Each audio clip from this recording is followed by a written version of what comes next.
O Renan Santos, do Missão, pré-candidato a presidente da República, e um homem muito jovem, muito polêmico, muito contundente, muito grande nas redes e que está iniciando um desafio daqueles que é concorrer à presidência da República contra Lula e Bolsonaro.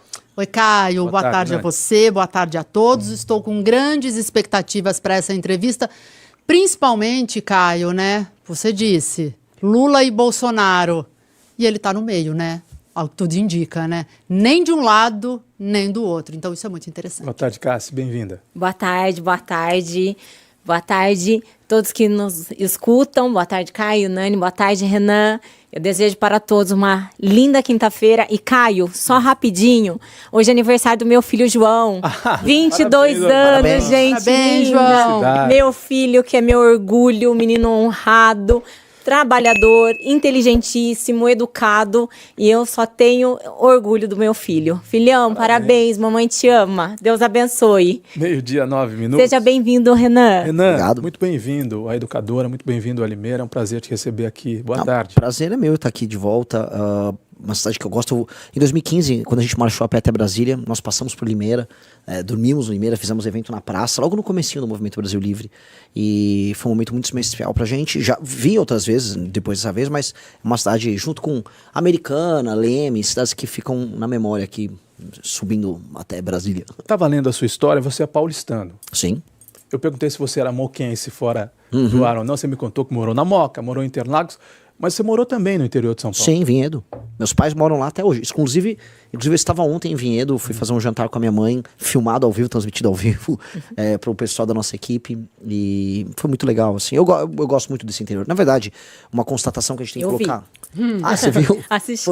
Fiquei cozinhando Ficou lá com lindo, ela. A gente fez essas viagens, né? Eu já fiz Ceará, fiz Rio Grande do Norte, fiz Pernambuco. E uma coisa que dá para cravar, o interior de São Paulo é a região... É a melhor região do Brasil em termos de desenvolvimento humano e econômico e até de infraestrutura. Não há nada igual a esse interior. Isso é um fato dado. E a gente tem que ver o que deu certo aqui para poder espelhar nas outras regiões. Você começa a sua atuação política em Vinhedo. Em certa medida, sim. Sim, se eu for falar já na política... Porque você é muito jovem, né? Não sou, não. Sou bem velho. 42 anos. 42 anos. 42 anos. Nada. É que comparado pro MBL, esse menino de 20, 21, 22, né? Eu tenho o dobro da idade deles. Mas... E o MBL começa em 13, 14, né? 14. 14, há 12 anos, há quase 12 anos. Isso. E eu comecei a fazer política, vamos dizer, na USP, quando eu fui aluno da faculdade da USP, e eu comecei a enfrentar o PT já naquela época. Arrumei minhas primeiras grandes brigas. Numa faculdade pública? Sim. Já é um ambiente mais hostil para esse tipo de enfrentamento. Mas né? Ali, ainda naquela época, era uma política muito de alto nível.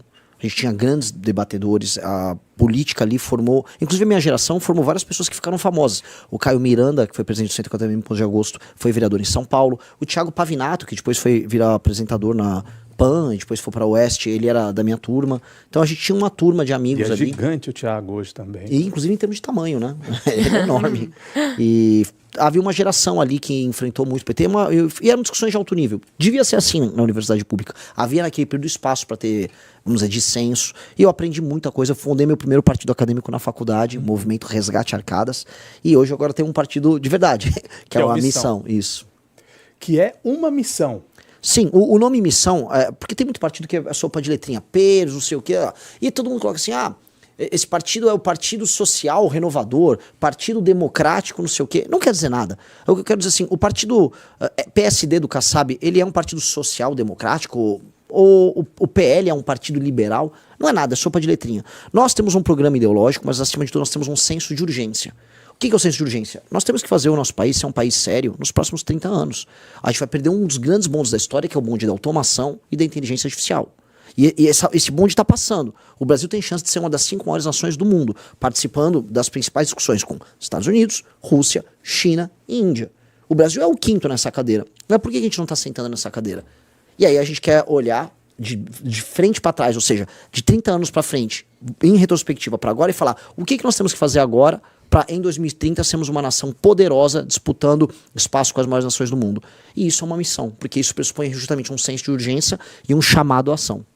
Mas é correto dizer que o Missão é o partido do MBL? Olha, em termos formais, burocráticos, não.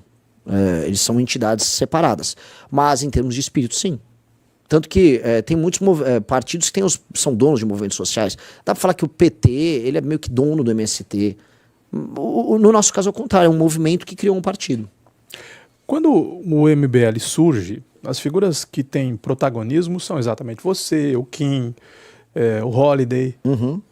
Dessas figuras do início do MBL para hoje e do MBL daquele começo para hoje, o que mudou e o que continua igual? A gente amadureceu muito. Muito, muito, muito. E o que ficou igual é que a gente continua sonhador. Tem uma frase do Steve Jobs, eu sou um grande fã dele, que ele sempre falava assim, ele falou isso num discurso, mas era um tema recorrente dele, que é stay hungry, stay foolish, que é stay hungry tenha fome, seja faminto, que seja ambicioso, mas stay foolish permaneça bobo, tolo no sentido de ser como uma criança, sonhador como uma criança, ou seja, seja ambicioso, mas seja sonhador.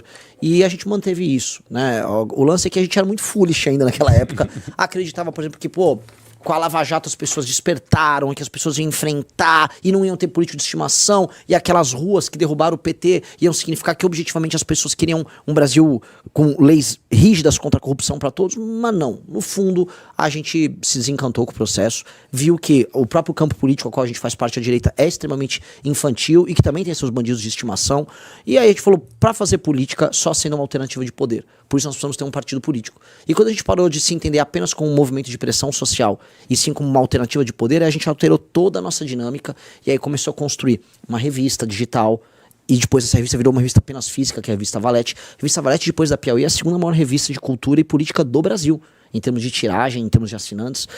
Mostramos um próprio aplicativo de rede social, que é a Valete Plus, que é um aplicativo para a criação de conteúdo intelectual para o nosso universo, que não é passível de ser censurado, então permite que as pessoas tenham liberdade de trabalhar novas ideias.